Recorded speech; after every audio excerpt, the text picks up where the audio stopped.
भी किसी को 2 मिनट प्रश्न पूछना तो पूछ लो आप, नहीं तो अपन उपमा मान चालू करेंगे। बोलो भैया। अक्षय अनंत के लिए ली ना सब राशियां अपन ने। नहीं, जीवों की राशि भी अक्षय अनंत है, धर्म धर्म द्रव्य के गुरु लघु गुण भी के विभाग प्रतिच्छेद भी अक्षय अनंत है, ये बताया ना।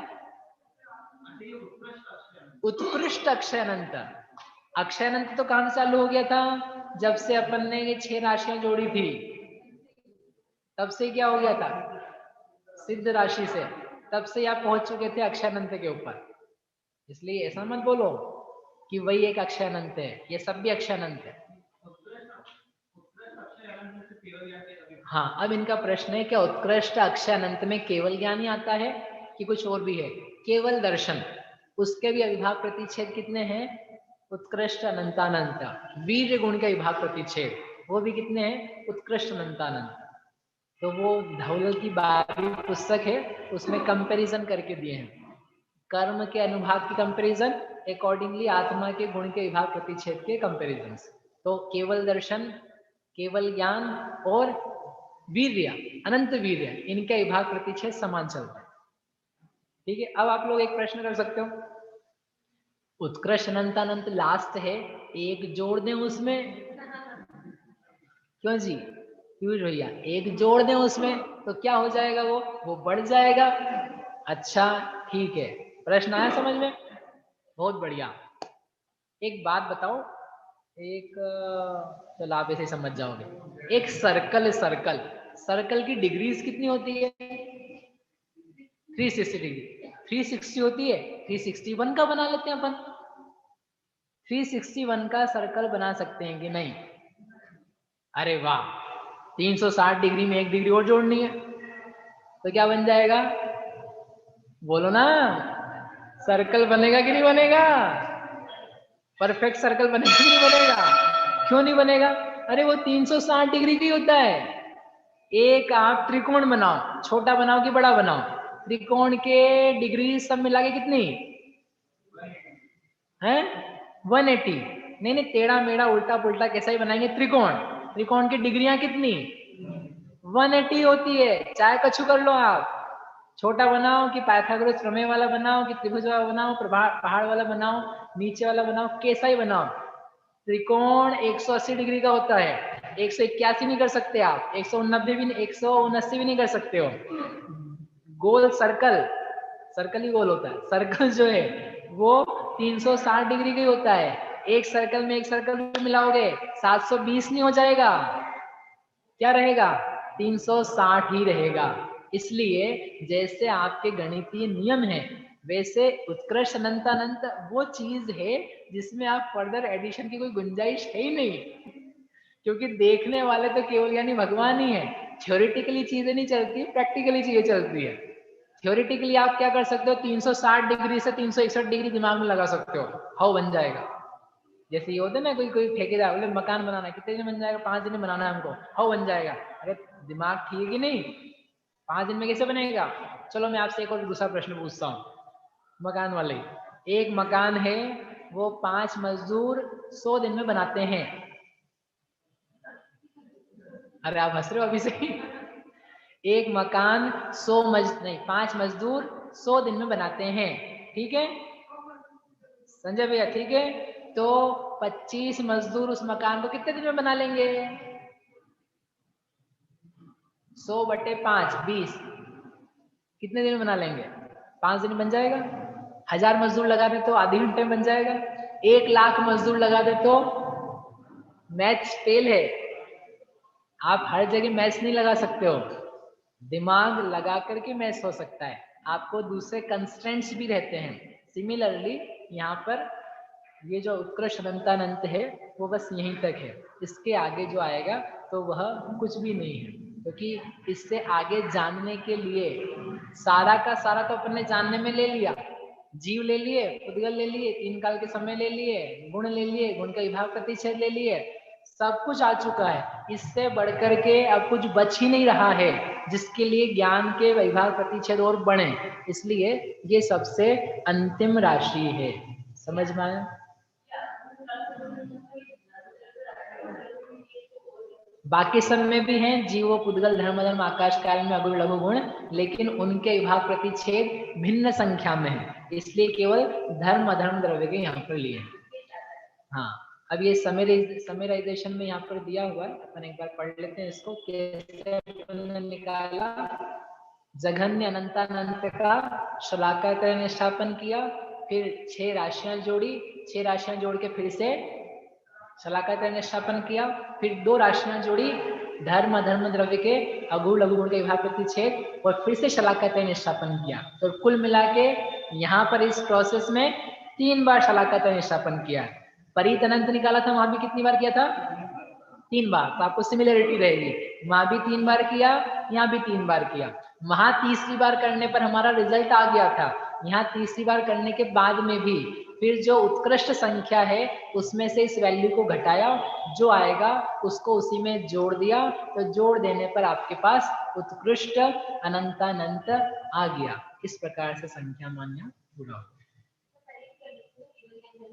अरे तो आपको समझ में क्या आता? ये बहन जी कह रही है तो पहले ही कर सकते थे अपन। आप कहीं भोजन करने जाओ, वहां पर आपको एंड में क्या दिया जाता है? पान मसाला सुपारी। तो बोले भैया आप पहले ही खिला देते, हम पान से पेट भर लेते। तो आपको फिर खाना का मजा कैसे आता? इसलिए धीरे धीरे भाव भासना, नहीं तो हमको पहले भी नहीं बता सकते थे। सबसे बड़ा अनंत होता उत्कृष्ट अनंत, एक एक जोड़ते जाना, आ जाएगा, खत्म, खेल खत्म। 5 दिन क्यों वेस्ट कराए हमारे? ऐसा नहीं। ठीक है, बोलो जी निखिल जी। अक्षय अनंत, मध्यम अनंत, द्रव्य के गुणों की संख्या अक्षय अनंत। नोट करते हैं जी। इसके बाद में पूजा जी शाह। हाँ भैया, ये केवल ज्ञान के अविभाग प्रतिच्छेद, एक केवल ज्ञानी दूसरे केवल ज्ञानी के केवल ज्ञान के अविभाग प्रतिच्छेद जानता है या नहीं जानता? यदि जानता है तो फिर वो उत्कृष्ट अनंतानंद से ज्यादा जानता है, यदि नहीं जानता है तो फिर केवल ज्ञान अधूरा है। वाह, क्या प्रश्न है कि एक केवल ज्ञानी है, दूसरे केवल ज्ञानी है, तो उनके विभाग प्रतिच्छेद वो जानते हैं, और जब जानते हैं तो उसको उसमें देखेंगे तो वो ज्यादा हो जाएंगे। तो मैंने जो आपको भी उदाहरण दिया था, एक सर्कल है, एक सर्कल और एक और सर्कल, दोनों को जोड़ो तो कितना आएगा? सर्कल ही एक आएगा। सर्कल में एक सर्कल जोड़ो तो उनकी डिग्रीज कितनी होगी? 360। अरे वाह, ऐसा थोड़ी ना होता है। 2 सर्कल हो गए ना, तो 360 और 360 कितनी डिग्री हो जाएगी? 360 ही रहेगी। एक और सर्कल जोड़ दो, कितनी डिग्री रहेगी? 360 ही रहेगी। 10 20 100 50 1000 जोड़ देना तुम सर्कल, उनकी डिग्री सब मिलके कितनी रहेगी? 360 ही रहने वाली है। वो उत्कृष्ट अनंतानंत हमने सबको कंसीडर करके बोला है। उस उत्कृष्ट अनंतानंत रूप केवल ज्ञान में दुनिया भर के भूत भविष्यकालीन केवल ज्ञानी भगवंतों के केवल ज्ञान दिख रहे हैं। उन सबको मिला करके जो ज्ञान के विभाग प्रतिशत खुले हुए हैं ना, वो चीज है। आप थोड़ा सा ग्रास्प करो, झेलो कि वो क्या चीज किस प्रकार की है। एक केवल ज्ञान में अपने खुद के अनंत केवल ज्ञान जो भविष्य काल में आने वाले हैं, और अनंत भगवंतों के अनादिकाल के केवल ज्ञान, वो अनंत जो बनने वाले हैं उनके वो, और सबके मिला करके वो जाने जा रहे हैं। वो सबका सब समाहित करने वाला एक ज्ञान, उसका नाम है केवल ज्ञान। ठीक है, इसलिए वो बढ़ नहीं जाएगा, वो उतनी रहेगा। जी भैया। हाँ, पूजा जी शाह, इसके बाद में अतुल जी वर्तिका जी। जय जिनेन्द्र सभी को। ये युक्त आनंद आपने भैया बोला था अंतर्मुहूर्त, तो मतलब अंतर्मुहूर्त जितना होता है जगन्य युक्त आनंद? जघन्य अंतर्मुहूर्त यानी एक आवली प्लस एक समय, जो आवली अपन ने नापी थी ना जघन्य युक्त संख्या समय वाली, उसमें एक समय और जोड़ो तो उसे बोलते हैं जघन्य अंतर्मुहूर्त। यानी चुटकी बजाने में अंतर्मुहूर्त हो जाता है। नहीं, जघन्य युक्त अनंत को आपने अंतर्मुहूर्त कहा था क्या? नहीं नहीं, जघन्य युक्त अनंत अंतर्मुहूर्त तो अनंत काल हो जाएगा। जघन्य युक्त असंख्या, जो हमने वो कहा होगा कि जघन्य युक्त अनंत को अंतर्मुहूर्त बार जोड़ो, यानी वो उतनी बार आपको गणना करनी थी। हाँ, इसके बाद में कुशाग्र अतुल जी। जय जिनेन्द्र भैया, ये जो यहाँ पर उत्कृष्ट अनंत अनंत में जो राशि निकाली है, और यहाँ पर धर्म द्रव्य और अधर्म द्रव्य के जो अगुरु लघु गुण के अविभाग प्रतिच्छेद हमने जोड़े हैं। तो जब हम जीव के जो अगुरु लघु गुण हैं उसका जो अविभाग प्रतिच्छेद होते हैं वो, और केवल ज्ञान के जो अविभाग प्रतिच्छेद हैं वो दोनों अलग अलग हैं, या उस मतलब जो अपन षट स्थान हानि वृद्धि से जो अगुरु लघु निकालते हैं ये वो ही हैं, और हमने इसमें जोड़ा भी नहीं है जीव की राशि। जो धर्म अधर्म द्रव्य के जोड़े हैं तो वो उनके स्पेसिफिकली उतने होते हैं। अब इसके बाद में हमने जोड़े नहीं है, सीधे केवल ज्ञान यानी ज्ञान के अगुरु लघु गुण के विभाग, ज्ञान के विभाग प्रतिच्छेद निकाले हैं। इन्हीं के बीच में कहीं पर जीव के अगुरु लघु गुण के विभाग प्रतिच्छेद भी रहते हैं। अब वो कौन से स्थान पर हैं उसका कोई निर्देश नहीं दिया है कि ये धर्म द्रव्य से आगे आएंगे या वह धर्म द्रव्य के अगुरु लघु गुण के विभाग प्रतिच्छेद से पीछे आएंगे, तो वो दिया नहीं है। तो कुछ उसकी वैल्यू यथायोग्य मध्यम अनंत रूप से समझनी चाहिए। और एक चीज और, प्रवचन सार में जो एक चीज है कि जो ज्ञान होता है वो ज्ञेय प्रमाण होता है, जितने ज्ञेय हैं उतना ही वो प्रमाण है, उससे ज्यादा नहीं है। तो यहाँ पर जो देखेंगे ज्ञेय तो सारे हमारे फिनिश हो गए हैं, और ज्ञान जो है वो अभी भी ज्यादा ही है। जो आपका प्रश्न है, प्रश्न काफी लाजमी है, लेकिन थोड़ा सा टर्म्स अलग अलग हो जाती है। ज्ञान ज्ञेय प्रमाण है, आदाणाण प्रमाणम णाणम णेय प्रमाण मुद्दिठम णेयम लोया लोयम तम्हाणाणम तो सब गयम। आत्मा ज्ञान प्रमाण है, ज्ञान ज्ञेय प्रमाण है, इसलिए ज्ञान भी ज्ञेय प्रमाण हो जाता है। उसका कहने का तात्पर्य इतना है कि सारे ज्ञेयों को केवल ज्ञान जानता है, लेकिन उस केवल ज्ञान में सारे ज्ञेय जानने पर, तीन काल जान लिए जाने पर अविभाग प्रतिच्छेद भी उतने ही कहे हैं क्या? केवल ज्ञान को बोला है, ज्ञान को बोला है, लेकिन एक वस्तु छोटी सी भी जाननी हो, ये एक पेन है मेरे पास, इस पेन को जानना है, ये कितनी वैल्यू है? एक। तो एक को जानने के लिए अविभाग प्रतिच्छेद कितने चाहिए हैं?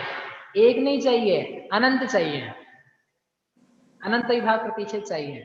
तो पूरा केवल ज्ञान ज्ञेय प्रमाण है, ये सही है, लेकिन उस केवल ज्ञान की शक्ति के अंश कितने हैं? वे शक्ति के अंश तो अनंत अनंत की संख्या में, ज्ञेयों की संख्या से भी ज्यादा, क्योंकि एक एक ज्ञेय को जानने में अनंत अनंत अविभाग प्रतिच्छेद लगते हैं।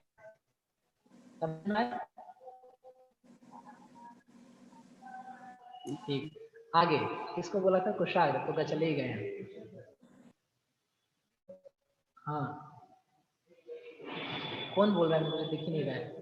अच्छा, आप एक सेकंड यहाँ कर ले अपन, तो फिर ये उनको दे हो जाएगी। ये नहीं है, बोलिए। अच्छा एक सेकंड, ज्योति जी एक मिनट, आपसे पूछता हूँ, बोलिए।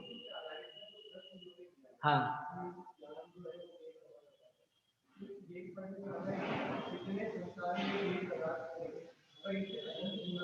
हाँ, ये लो माइक का। हाँ ठीक है। इनका प्रश्न है भैया का इसी से संबंधित कि जितने ज्ञेय हैं उतना ज्ञान, ऐसा कहते हैं, लेकिन ऐसा भी शास्त्र का कथन है, परमात्मा प्रकाश में दिया है, अन्य शास्त्रों में दिया, ज्ञेय ज्यादा भी होते, एक संसार के अनंत संसार भी होते, लोक होते, तो केवल ज्ञानी भगवान उनको जान लेते। तो फिर ज्यादा है ना ज्ञान, तो ये है संभावना सत्य का वर्णन। अभी अपन योग मार्गणा पढ़ेंगे, उस योग मार्गणा में सत्य वचन के अंतर्गत 10 प्रकार के भेद हैं, उसमें एक संभावना सत्य, संभावना सत्य से शक्ति बताई जाती है, उसका स्वरूप बताया जाता है, यद्यपि वो वहां पाई नहीं जाती ऐसी चीज है, लेकिन उसकी शक्ति का प्ररूपण करने के लिए कहा जाता है, वो भी सत्य होता है। तो केवल ज्ञानी भगवान अनंत और होते तो जान लेते, इस प्रकार से कहना उस शक्ति का मापक है कि उसी प्रकार ज्ञान भी उस इतना विशाल पाया जाता है, ऐसा। तो उसके कहने में कोई दिक्कत नहीं है। हाँ ज्योति जी। हाँ, जय जिनेन्द्र भैया। जय जिनेन्द्र भैया। जय जिनेन्द्र। मेरा क्वेश्चन पीछे का है, जो हमने प्रत्रावली पढ़ी थी ना, उसका मतलब मुझे सही समझ में आया है क्या, वो मैं जानना चाहती हूँ। कि जैसे हमने 1 डजन बोला और उसका स्क्वायर किया, तो 1 डजन मतलब 12 डॉट्स हो गए, और 12 डॉट्स ऐसे डाले 2 डायमेंशन में, तो मतलब वो 144 डॉट्स हो गए। तो वो सही समझ रही, तो आवली का स्क्वायर का मतलब भी यही होगा क्या, जघन्य युक्त असंख्यात, ऐसे एक डायमेंशन और जघन्य युक्त, तो वो ही मतलब। बिल्कुल। Thank you. हाँ, दीपक पाटनी, दीपक जी पाटनी। वीडियो क्या है कि उनका वो भी स्लो था ना, इसलिए मैंने उनको जान लिया। हेलो। हाँ बोलिए। हाँ जय जगन्नाथ भैया, अब मैं पूछ रहा था तत्वा सूत्र में जो लिखा हुआ है ये सूत्र असंख्या भागादिषु जीवा नाम, तो इधर असंख्यात कौन सा असंख्यात, ये परित असंख्यात, युक्त असंख्यात, असंख्यात, असंख्यात कौन सा? मध्यम असंख्यात असंख्यात। तो प्रश्न है जीव के प्रदेश दिए हैं तो वो कौन सा असंख्यात लेना है, एक प्रदेश आदिशु भाज्य वाला। तो वो जीव के प्रदेशों की गणना लोक प्रमाण है, तो वो है मध्यम असंख्याता संख्या। और जो उद्गल द्रव्य के लिए अवगाहना का प्रमाण दिया है, तो एक प्रदेश लेकर के दो संख्यात, असंख्यात, जघन्य परित असंख्यात, जघन्य असंख्यात, मध्यम असंख्यात असंख्यात, वहां तक आपको जाना है। मध्यम असंख्यात असंख्यात की वैल्यू तक पहुंचेंगे। अच्छा जी भैया। इसके बाद में आदि कुमार जी। भैया जी मेरा प्रश्न बहुत ही बेसिक है थोड़ा, कि जो हमारे अक्षय अनंत है, तो अक्षय अनंत के भी हम फिर 3 प्रकार कर सकते हैं क्या? जैसा कि केवल ज्ञान के प्रतिच्छेद है उत्कृष्ट अक्षय अनंत, देन सबसे सिद्धों की संख्या सबसे छोटी है तो उसको जघन्य अक्षय अनंत, और बाकी बीच वाले जितने भी है वो सारे मध्यम अक्षय अनंत, ऐसा बोलेंगे क्या? अक्षय अनंत के भी 3 भाग हम कैसे कर सकते तो हैं? उनके ऐसे 3 प्रकार में किए गए हैं, लेकिन उनमें कम, ज्यादा, ज्यादा, ज्यादा, अधिक, ज्यादा, सबसे लास्ट इतना जरूर पाया जाता है। सिद्ध से हमने चालू किया है, सिद्ध से नीचे भी कुछ संख्याएं होंगी जो अक्षय अनंत होगी, जो हमारे ज्ञान का विषय नहीं है, क्योंकि सिद्ध में लगाते हैं अनंत का भाग। सिद्ध राशि में सिद्ध राशि का अनंत भाग उतने उद्गल के परमाणु जीव को एक समय में बनते हैं समय प्रबंध में, तो वो भी क्या है, अक्षय अनंत ही है। अक्षय अनंत परमाणु आते हैं, अक्षय अनंत परमाणु जाते हैं, अक्षय अनंत परमाणु हाँ जाते हैं, तो इतने आते जाते जब हैं तो वो उससे भी छोटा है। तो इसलिए कोई सबसे छोटा अक्षय अनंत कौन सा है, ये कोई प्रमाण नहीं दिया है। सारे के सारे जो हमने पढ़े हैं वो सब क्या है, वो मध्यम है। हाँ जी राकेश जी, अंतिम प्रश्न। आप लोग कोई प्रश्न फिर आप पूछ सकते हो। अच्छा, आपको अनम्यूट करना है अपनी तरफ से। हाँ हाँ भैया जी, मेरा प्रश्न ये था भैया जी कि भावश्रुत ज्ञान के द्वारा भी जो लोकालोक को जानने के सामर्थ्य है, वो किस प्रकार ज्ञान के द्वारा भी लोकालोक को जानने के सामर्थ्य है? भावश्रुत ज्ञान से परोक्ष रूप से जाना जाता है और केवल ज्ञान के द्वारा प्रत्यक्ष रूप से जाना जाता है। विशद, अविशद, प्रत्यक्ष, परोक्ष, इन सब का अंतर है, बाकी कोई अंतर नहीं। भैया जी परोक्ष से कैसे सामर्थ्य मतलब परोक्ष के द्वारा? अरे यही तो किया अपन ने बैठ करके, परोक्ष से तो जान रहे हैं, ज्ञान में विचार करके आगम के आधार से, आगम की प्रक्रियाओं से जो हमने भाव भाषा बनाई है।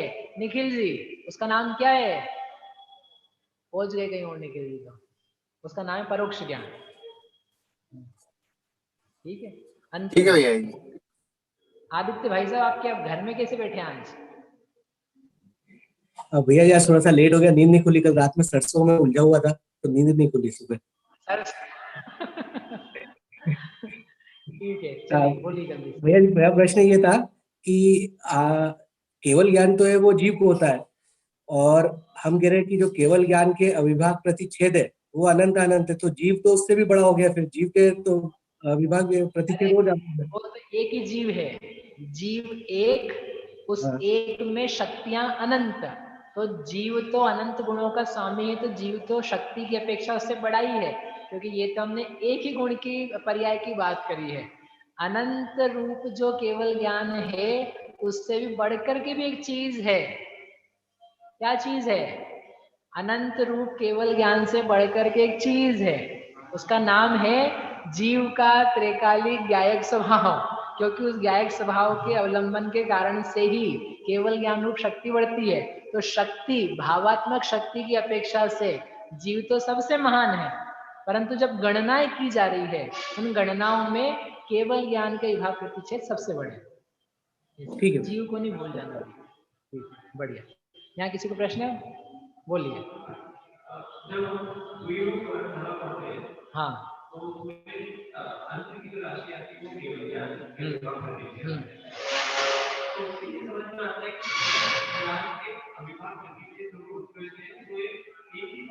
हाँ, नहीं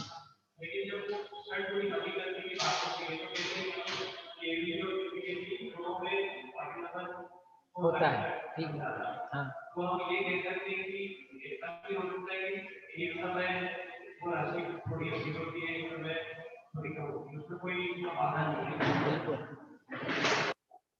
ये तो प्रश्न है, उत्तर नहीं दिया मैंने। उनका प्रश्न बहुत अच्छा है, लेकिन थोड़ा सा टाइम लगेगा 2 मिनट का, आप सुन लो। यदि सुनना है तो नहीं तो आप जा सकते हैं। केवल ज्ञानी के केवल ज्ञान में अगुण लघु गुण संबंधी षडगुणी हानि वृद्धि होती है कि नहीं होती है? होना तो कंपलसरी है, तो हानि भी होती है, वृद्धि भी होती है। अब जबकि वो लास्ट नंबर पर पहुंच चुके हैं, तो फिर कैसे हानि वृद्धि होती है? जितनी हानि होती है उतनी ही वृद्धि होती है। इसका मोटा मोटा एग्जाम्पल, मेरी जेब में 50 रुपए गोलक में डाल रहा हूँ, तो कितनी हानि हुई? 50। जैसे ही मैं डाल रहा था इतने में भाई साहब आ गए, मेरे को लेने थे इनसे 50। मैंने बोला भैया आपके 50 रुपए, तो मेरी जेब में 50 आ गए, तो 50 की हुई हानि, 50 की हुई वृद्धि। ओवरऑल कितने पैसे रहे? 100 रहे। अभी बहुत मोटा एग्जाम्पल है। दूसरा एग्जाम्पल, एक परात है, परात समझते ना, वो जिसके किनारे बड़ी हुई थी, आटा लगाते हैं उसमें। परात है, परात में पानी भरा हुआ है आधा। अब परात में पानी पूरा फ्लैट भरा हुआ है, पूरा मतलब आधी परात में लेकिन फ्लैट है। उस परात को आप थोड़ा सा टिल्ट करो, टेढ़ा करो, तो क्या होगा? एक तरफ पानी घटेगा, एक तरफ पानी बढ़ेगा, लेकिन ओवरऑल पानी कितना है? सेम है। यानी हानि हुई है, वृद्धि हुई है, फिर भी हानि वृद्धि होकर के समान रहा है। ये उदाहरण है। अब केवल ज्ञान में क्या होता है? आत्मा के असंख्यात प्रदेश, ये मेरा सोच है योग मार्गणा के आधार से। आत्मा के प्रदेश असंख्यात, असंख्यात प्रदेशों में हर जगह अनंत अनंत ज्ञान, क्योंकि पूरा मिलकर के केवल ज्ञान है। हर प्रदेश पे जो ज्ञान है, तो उस हर प्रदेश के ज्ञान में कहीं पर हानि, किसी अन्य प्रदेश के ज्ञान में वृद्धि, और ओवरऑल जो आपका केवल ज्ञान है वो उतना का उतना। इसलिए उनके केवल ज्ञान में भी षडगुणी हानि, यानी हानि भी वृद्धि भी चलती रहती है। षडगुणी हानि वृद्धि होना वो द्रव्य को बनाए रखने के लिए कंपलसरी है। ठीक है, जितना समझ में आया ठीक, नहीं तो आप होल्ड करके रखना, समय आने पर आ जाएगा। लेकिन बहुत अच्छा है। योग मार्गणा पढ़ लोगे ना आप, और योग स्थान पढ़ लोगे कर्मकांड जी में, तो आपको पूरा समझ में आ जाएगा मैंने जो बोला। नहीं तो अभी थोड़ा सा आपको टाइम लगेगा, कोई बात नहीं। हाँ, तो पर्याय में, लेकिन एक एक प्रदेश में प्रतिच्छेद है ना, योग मार्गणा से समझ में आता है। पूरी एक योग की पर्याय है, लेकिन सब जगह एक जैसा योग नहीं होता है, कहीं कम होता है, कहीं ज्यादा होता है। पूरा मिलकर के फिर वो एक योग बनता है। यहाँ जितना योग है, यहाँ इतना योग नहीं है, यहाँ इतना योग नहीं है, यहाँ इतना योग नहीं है, डिफरेंट है। तो उसी हिसाब से ज्ञान में भी समझना चाहिए। क्या है, हमने एक ही पर्याय के टुकड़े करे हैं कल्पना में, वो करके फिर समझाया। इस प्रकार से ये पूरा प्रकरण यहाँ हुआ। अब कल अंतिम, उपमामान, आपको मैंने 2 क्वेश्चन दिए सब लोगों को। बहन जी कृष्ण, अनिशा, 2 प्रश्न है आपके पास, ठीक है। और प्रश्न के बाद में एक और आपको करना है, गणित पढ़ने से हमको लाभ क्या हुआ है। कल अंतिम क्लास है, गणित पढ़ने से लाभ क्या हुआ है, और लाभ नहीं तो नुकसान बता देना। और ये मत बोलना कि नींद अच्छी आने लग गई है। गणित पढ़ने से लाभ क्या हुआ है। युक्त असंख्यात के प्रकार ज्यादा हैं कि परित असंख्यात के प्रकार ज्यादा है, या युक्त अनंत के प्रकार ज्यादा है या परित अनंत के प्रकार ज्यादा है, वो ज्यादा वाला निकाल के लाना। भूतकाल से भविष्य काल कितना गुना है, अनंत गुना है तो कितना % निकल चुका है, 1% की 2% की 3%। ये क्वेश्चंस 3 आपको कल सॉल्व करके लाना।